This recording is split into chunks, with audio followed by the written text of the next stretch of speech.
अस्सलाम वालेकुम दोस्तों। मेरा नाम साकिब हुसैन है और आप देख रहे हैं नर्सिंग फाइल्स। आज हम जिस डिजीज़ के बारे में डिस्कस करने जा रहे हैं वो है ट्यूबरक्यूलोसिस।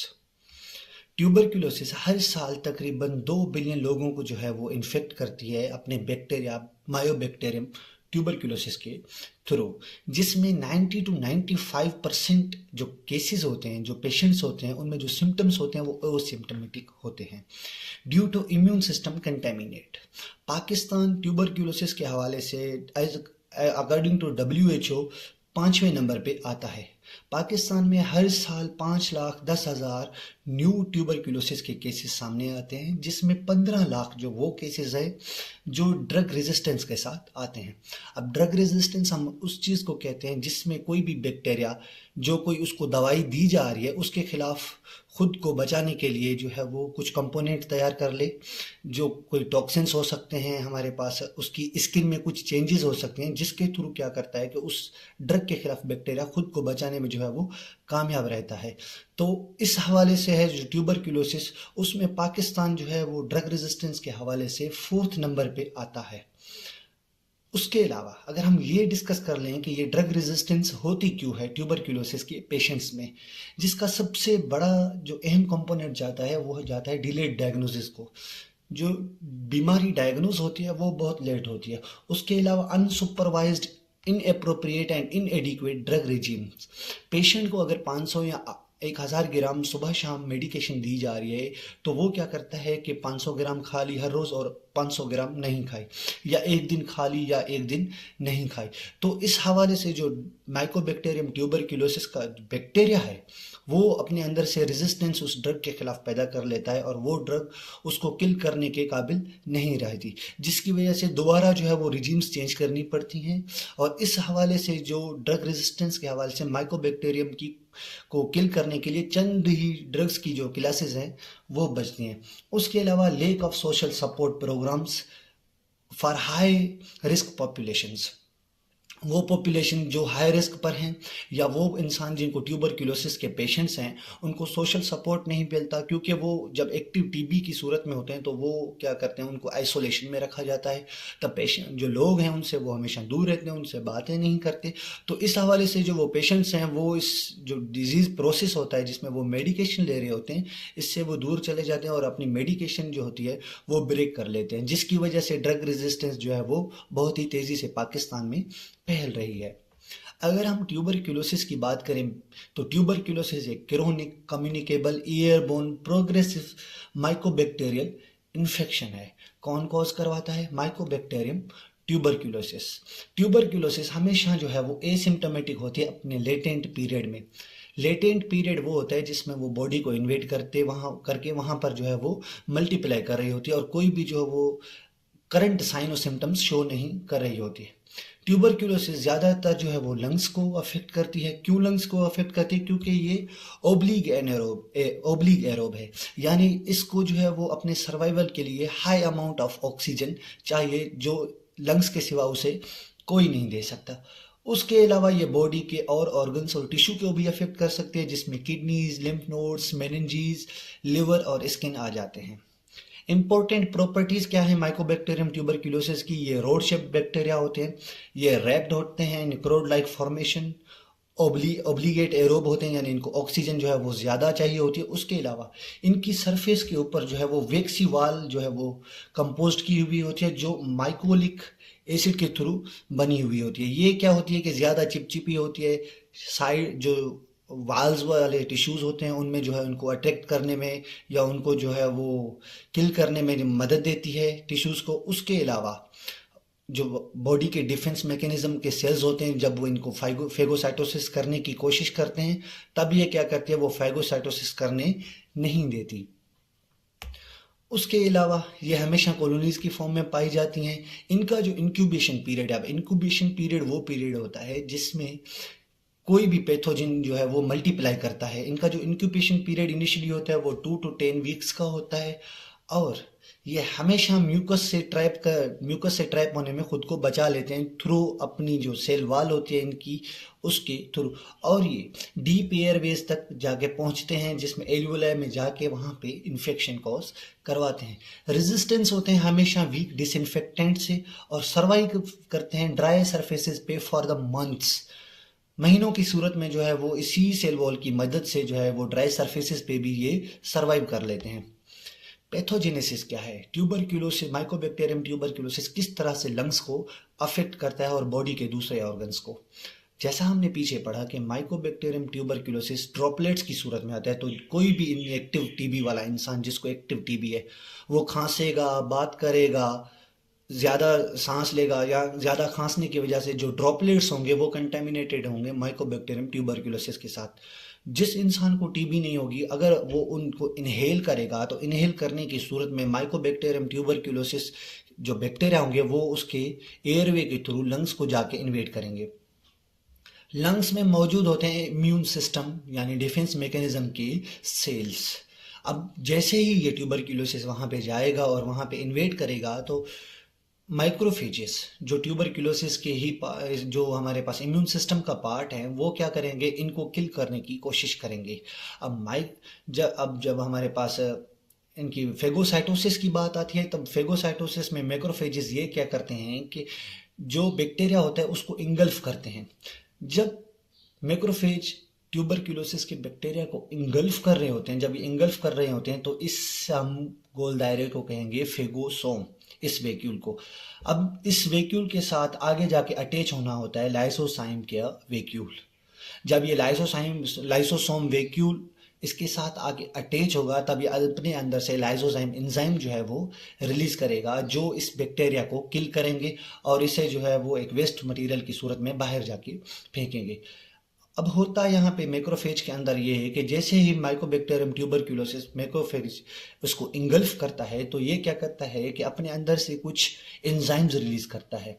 ये एंजाइम जाके लाइसोसोम का जो वैक्यूल होता है इसे फेगोसोम के वैक्यूल के साथ अटैच नहीं होने देते। जब ये अटैच नहीं होगा तो अपने अंदर से लाइसोजाइम एंजाइम नहीं रिलीज कर पाएगा। अब जब ये लाइसोजाइम एंजाइम रिलीज नहीं कर पाएगा तो ये जो उसको किल नहीं कर पाएगा।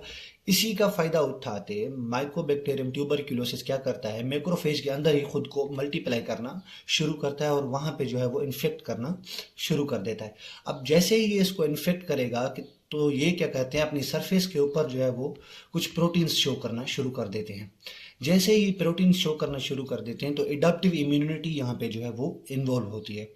अब एडाप्टिव इम्यूनिटी का जो टी लिम्फोसाइट्स होते हैं वो क्या करेंगे, यहाँ पे जो मैक्रोफेजेस वाली टिश्यूज वाली साइड होगी जहाँ पे इन्फेक्शन कॉज किया होगा, यहाँ पर क्या करेंगे कि हमारे पास ग्रेन्युलोमास का एक कंटेमिनेशन शुरू कर देंगे। अब ग्रेन्युलोमास में हमारे पास ये होता है कि काफ़ी सारे जो इम्यून सिस्टम के सेल्स होते हैं वो यहाँ पे आके इसको जो है वो कवर कर लेते हैं, एक बाउंड्री बना लेते हैं।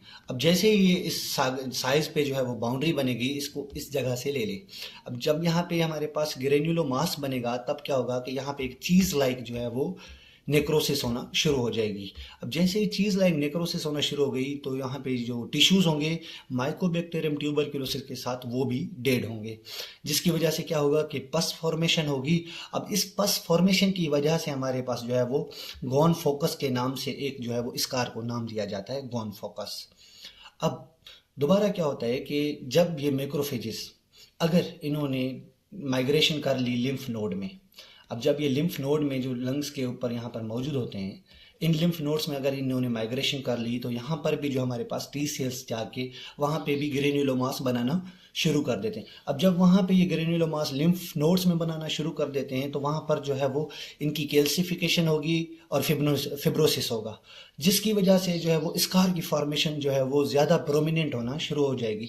जब एक्टिव टीबी के पेशेंट का जो है वो एक्सरे लिया जाता है तो उसमें जो है वो रेंकल कॉम्प्लेक्सिस के शक्ल के जो है वो हमारे पास दाग आना या स्कार्स आना नजर होना शुरू कर देते हैं, जिनको हम कहते हैं रेंकल कॉम्प्लेक्स।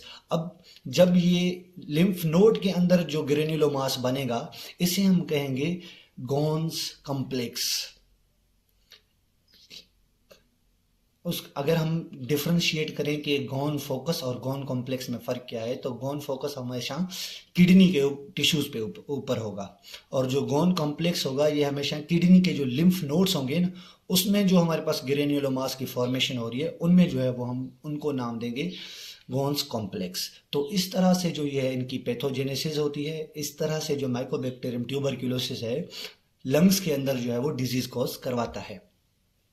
ये इसकी पूरी पैथोजेनेसिस है, इसकी आप पिक्चर निकाल के पढ़ लीजिएगा। ये सारी वही चीज़ें लिखी हुई हैं जो मैंने आपको आसान ज़बान में समझाने की कोशिश की है। जब गॉन फोकस इन्वॉल्व होंगे लिम्फ नोड में, तब उसे हम कहेंगे गॉन कॉम्प्लेक्स। जब ये ग्रेन्युलोमास की फॉर्मेशन होगी, केशियस नेक्रोसिस जिसे हम चीज लाइक नेक्रोसिस कहते हैं, तब वहाँ पे जो स्कार फॉर्मेशन होगी उसे हम कहेंगे गॉन फोकस। अब यहाँ पे इन्वॉल्वमेंट किसकी होगी? सेल मीडिएट इम्यूनिटी, या जिसे आप क्या नाम दूसरा देते हैं, टी सेल इम्यूनिटी। ये एक ही चीज़ के नाम है, तो ये इसकी पैथोजेनेसिस है। उसके अलावा अब इस प्रोसेस के बाद क्या होगा कि माइकोबैक्टीरियम जो इम्यून सिस्टम के थ्रू जो है वो एडाप्टिव इम्यून के सिस्टम किल हो जाएगा। अब किल होने के बाद क्या होता है कि कुछ बैक्टीरिया जो होते हैं वो डोरमेंट यानी कि बिल्कुल ही कम तादाद में और वायेबल्स की सूरत में जो है वो लंग्स के अंदर रह जाते हैं। और जो इंसान इम्यूनो कॉम्पिटेंट होगा, जिसका इम्यून सिस्टम टाइट होगा, उसमें क्या होगा कि माइकोबैक्टीरियम ट्यूबरक्यूलोसिस कोई भी कॉम्प्लिकेशंस अपनी शो नहीं करेगा, कोई भी साइन और सिम्टम्स शो नहीं करेगा। जैसे ही वो इंसान AIDS, aging, blood pressure, sugar और इन जैसी बीमारियों में मुब्तला होगा, तो जिसकी वजह से वो इम्यूनो कॉम्प्रोमाइज्ड होगा। जैसे ही वो इम्यूनो कॉम्प्रोमाइज्ड होगा, तो जो ये डोरमेंट वायेबल बैक्टीरिया था ग्रेन्युलोमा की सूरत में जो बच गया था, ये क्या होगा कि दोबारा रीएक्टिवेट होगा। अब जब ये दोबारा रीएक्टिवेट होगा तो ये दोबारा इन्फेक्शन कॉज करवाएगा उसी टिश्यू में। अब जब उस टिश्यू में ये दोबारा इन्फेक्शन कॉज करवाएगा, तो अब यहाँ पे जिन सेल की इन्वॉल्वमेंट होगी वो टी सेल के मेमोरी टी सेल्स होंगे। अब ये मेमोरी टी, एक होते हैं साइटोटॉक्सिक टी सेल, एक होते हैं मेमोरी टी सेल्स। अब मेमोरी टी सेल्स क्या करेंगे कि अपने अंदर से रिलीज करेंगे साइटोकाइंस, जो कि इन्फ्लामेटरी मीडिएटर्स होते हैं बेसिकली। अब ये साइटोकाइंस क्या करेंगे कि यहाँ पर मोर केशियस जो नेक्रोसिस होगी उसका एरिया जो है वो बढ़ जाएगा, और यहाँ पे जो है वो पस फॉर्मेशन ज़्यादा होना शुरू हो जाएगी, जिसकी वजह से केविटी की फॉर्मेशन होगी, और ट्यूबरक्यूलोसिस जो माइकोबैक्टीरियम ट्यूबरक्यूलोसिस बैक्टीरिया होगा वो जो है वो पूरी बॉडी में जो है वो फैलना शुरू हो जाएगा इनके थ्रू। अगर इनकी कॉम्प्लिकेशन या अगर लिम्फेटिक सिस्टम के थ्रू ये बॉडी को इन्वेट करेगा, तो जो लंग्स के अंदर लिम्फेटिक सिस्टम है वहाँ पे जो लिम्फ नोड्स हैं मौजूद, वहाँ पर क्या करेगा कि ये ब्रोंकोनिमोनिया डिजीज कॉज करवाएगा, न्यूमोथोरेक्स डिजीज कॉज करवाएगा। अगर यही माइकोबैक्टीरियम ट्यूबरक्यूलोसिस वेस्क्यूलर सिस्टम के थ्रू बॉडी को इन्वेड करेगा, तो ये किडनी में अगर जाएगा तो स्टेराइल प्यूरिया जो है वो, जिसमें हम ये देखते हैं कि जो यूरिन होता है उसमें जो हमारे पास तादाद होती है इनकी इम्यून सेल्स की वो ज़्यादा होती है, डिसयूरिया कॉज करवाएगा, मेनिंजाइटिस कॉज करवाएगा, पोर्ट डिजीज कॉज करवाएगा, ऑब्स्ट्रक्टिव जॉइंटिस कॉज करवाएगा, पेरिटोनाइटिस कॉज करवाएगा, पेरिकार्डाइटिस कॉज करवाएगा, और सिस्टमिक इन्फेक्शन जैसी चीज़ें कॉज करवाएगा, जिसमें इंसान क्या है सेप्सिस की जो है वो कंडीशन में चला जाएगा। अब क्लिनिकल मैनिफेस्टेशंस या साइन और सिम्टम्स की अगर हम बात करें, तो प्राइमरी ट्यूबरक्यूलोसिस या लेटेंट ट्यूबरक्यूलोसिस, उसमें 90 to 95 जो केसेस होते हैं ना वो माइल्ड होते हैं, उनमें कोई भी सिम्टम्स शो नहीं होता, या तो उसमें माइल्ड फ्लू लाइक इलनेसेस होंगी जो आम इंसान होता है, इंसान उनको इग्नोर कर रहा होता है, रेयरली जो है वो प्लूरल इफ्यूजन होगी। अगर रिएक्टिव ट्यूबरक्यूलोसिस की बात की जाए तो उसमें कॉन्स्टिट्यूशनल सिम्टम्स हमेशा नजर आना शुरू हो जाएंगे, जिसमें प्रोमिनेंट जो होता है fever, chill, night sweats, fatigue, appetite loss, weight loss, pleuritic chest pain, dry cough होगी, prolonged coughing producing purulent sputum, जो है वो जर्द रंग की जो हमारे पास स्प्यूटम होता है वो आना बाहर शुरू हो जाएगी। उसके अलावा अगर एडवांस उस पेशेंट को टीबी होगी तो उसमें होगा हमारे पास हेमेटिपिटेसिस। इसमें क्या होता है कि खांसी के साथ जो है वो ब्लड आना स्प्यूटम के साथ जो है वो ब्लड आना शुरू हो जाता है। उसके अलावा मेलेरी ट्यूबरक्यूलोसिस की बात करें, जो कि हमारे पास कौन सी थी, वेस्कुलर सिस्टम के साथ वाली थी, जो वेस्कुलर सिस्टम के थ्रू इन्वेड हो रही थी। वो क्या करेगी कि हमारे पास जो ग्रेन्युलोमा विथ ऑर्गन्स के अंदर ग्रेन्युलोमास की फॉर्मेशन होगी, वहाँ पे स्कार्स होना शुरू हो जाएंगे। पेशेंट को वेट लॉस होगा, पेशेंट को फीवर, चिल्स होंगे और डिस्पीनिया वगैरह होना शुरू हो जाएगा। उसके अलावा अगर हम डायग्नोसिस की बात करें कि ट्यूबरक्यूलोसिस को किस तरह से जो है वो डायग्नोस किया जाता है, सबसे पहले आ जाता है पीपीडी स्किन टेस्ट। इसमें क्या होता है कि टर्ब्यूलेंट, जो कि एक नाकारा पार्ट होता है किसी भी बैक्टीरिया का जो कि डिजीज कोज करने के काबिल नहीं होता, उसको क्या है तो होता है कि सिरिंज के थ्रू जो है वो इंसान की जो आर्म्स वाली जगह होगी वहाँ पे जाके इंजेक्ट किया जाएगा। अब जब इंजेक्ट किया जाएगा तो 48 से लेकर 72 आवर तक वेट किया जाता है। अगर यहाँ पे छोटी सी एक फॉर्मेशन हो रही है स्कार की, तो ये हमारे पास नॉर्मल है, यानी कि इस पेशेंट को जो है वो बैक्टीरिया, माइकोबैक्टीरियम ट्यूबरक्यूलोसिस या टीबी नहीं है। अगर ये ज़्यादा एरिया इन्वॉल्व हो रहा है, पेशेंट को जो है वो फीवर्स और चिल्स भी आ रहे हैं इसके साथ, तो ये इंडिकेट करती हैं हमारे पास कि इस पेशेंट को जो है वो एक्टिव टीबी हो सकती है। उसके अलावा IgRA ब्लड टेस्ट, जिसमें क्या होता है कि टीबी की प्रोटीन्स जो ब्लड में होती हैं उनको जो है वो डिटेक्ट किया जाता है कि अगर मैक्रोफेजेस ने किसी भी सूरत में अगर इन टीबी को जो है वो डिग्रेड किया है, तो इनकी जो प्रोटीन्स होंगी वो ब्लड में हमें मिलेंगी। तब क्या होता है कि अगर इन दोनों में टेस्टिस में से कोई भी पॉजिटिव आएगी तो उस पेशेंट का जो है वो चेस्ट एक्सरे करवाया जाएगा, ताकि आइडेंटिफाई किया जाए कि उस पेशेंट को एक्टिव टीबी के साइंस हैं या नहीं हैं, जो हमने पीछे पढ़े हैं। उसके अलावा लेब टेस्ट करवाई जाती हैं, जिसमें स्प्यूटम स्टेनिंग होती है, कल्चर होता है, PCR फॉर दी कन्फर्मेशन। ये सारी टेस्टें करवाई जाती हैं कन्फर्म करने के लिए। अब एक पेशेंट को जो है वो ट्यूबरक्यूलोसिस कन्फर्म हो चुकी है, तो अब हम जाएंगे उसकी ट्रीटमेंट की तरफ कि पेशेंट अगर कोई लेटेंट फेस में है या एक्टिव फेस में है तो उनको कौन सी कॉम्बिनेशन के साथ ट्रीटमेंट दी जाती है। वो पेशेंट जो लेटेंट फेस में है, लेटेंट टीबी में है, यानी कि उनको कोई भी एक्टिव सिम्टम्स शो नहीं हो रहे, तो उनको सिर्फ आइसोनियाजिड, ये हमारे पास एंटी ट्यूबरक्यूलोसिस की मेडिकेशन है एंटीबायोटिक की, ये दी जाती हैं तकरीबन 9 मंथ तक। उसके अलावा वो पेशेंट जो एक्टिव टीबी के साथ हैं तो उन्हें कॉम्बिनेशन थेरेपी दी जाती है आइसोनियाजिड और रेफापिन की या एथेमाब्यूटोल या पैराजिनामाइड के साथ। अब इन एक्टिव टीबी के जो पेशेंट होते हैं इनको जो है वो आइसोलेट किया जाता है हमेशा नेगेटिव रूम प्रेशर में। अब नेगेटिव रूम प्रेशर में होता ये है कि ये रूम है, अब इसकी जो एंट्री, एयर वाली एंट्री की जगह होगी ना, अब यहाँ से दोबारा एयर कभी वापस नहीं आएगी। इनका क्या होगा कि यहाँ पे एक नेगेटिव फैन लगा होगा जो इसको एग्जॉस्ट करेगा, एग्जॉस्ट फैन। अब यहाँ पे क्या होता है कि एक डिवाइस लगी होती है जिसे हम कहते हैं हीपा। अब ये क्या करेगी कि इस जो एयर होगी इसको फिल्टर करेगी और दोबारा जाके इन्वायरमेंट में छोड़ेगी।